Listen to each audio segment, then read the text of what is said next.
Hello, it's Toaster Party, and today I'm doing a list of my top 5 cards for CEDH from Kamigawa Neon Dynasty. So the set has finally been fully spoiled, and there are a lot of incredibly powerful cards from this set. So much so that I actually struggled to keep the list to just a top 5, and I plan on doing a full set review later for all of the cards that are relevant to CEDH. But without further ado, let's get into the actual list. Starting off with number 5, Prosperous Thief.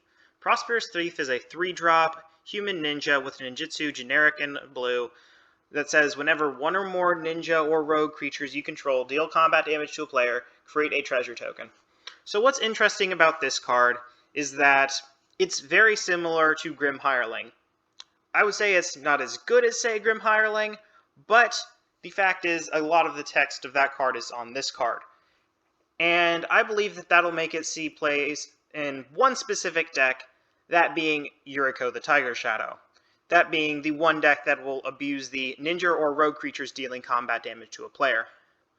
And while it doesn't go mana positive if you play this exactly on turn 2, if you're playing this later in the game, you're pretty much always guaranteed to go mana positive on this. And even if you do get it down early, as long as the game isn't ending that fast, you are probably going to be able to make a lot of mana to prepare for very big turns, whether that be with Ad Nauseam or extra turns or whatever flavor of Yuriko that you're currently playing.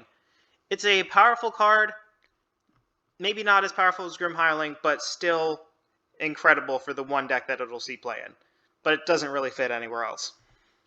Up next is number 4, Colossal Sky Turtle. Colossal Sky Turtle has creature text on it that's a 6/5 flying ward 2 that costs 7, but that's pretty much not what it's ever going to be cast for. What it's really going to be used for is its second 2 effects, that being the 2 channel effects on it, which basically says, pay this, discard it, apply this effect. This effect is very hard to interact with because it's basically uncounterable unless your opponent has a stifle effect.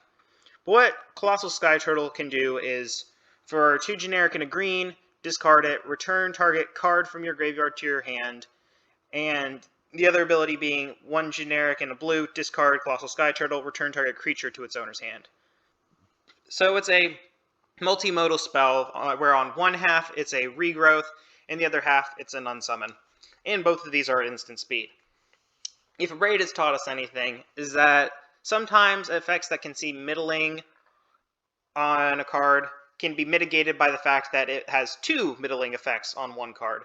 And I believe this will be the case with Colossal Sky Turtle.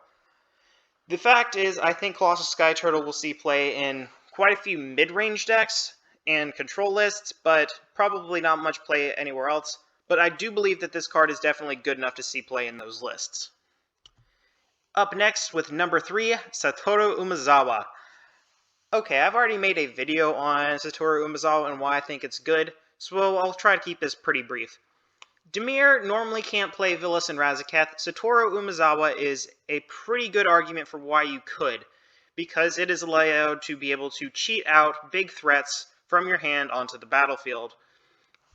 And while I don't think it's as good as, say, Yuriko is as a Dimir commander, I think Satoru Umazawa is probably the closest thing in power level that we have gotten in a very long time to Yuriko, and is probably going to put its place in as the second best Dimir commander.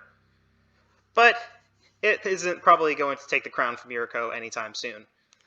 Let's move on to number 2, Moon Snare Prototype.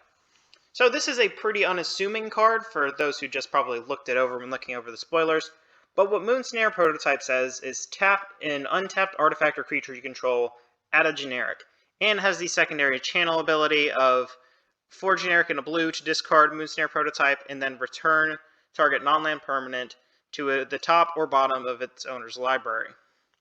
So, Springleaf Drum is already a good enough card in CEDH, and while this card's mana ability is slightly worse than Springleaf Drum, the fact that it's a second Springleaf Drum is good enough already probably to see play in some specific lists. Definitely something like Urza would want this.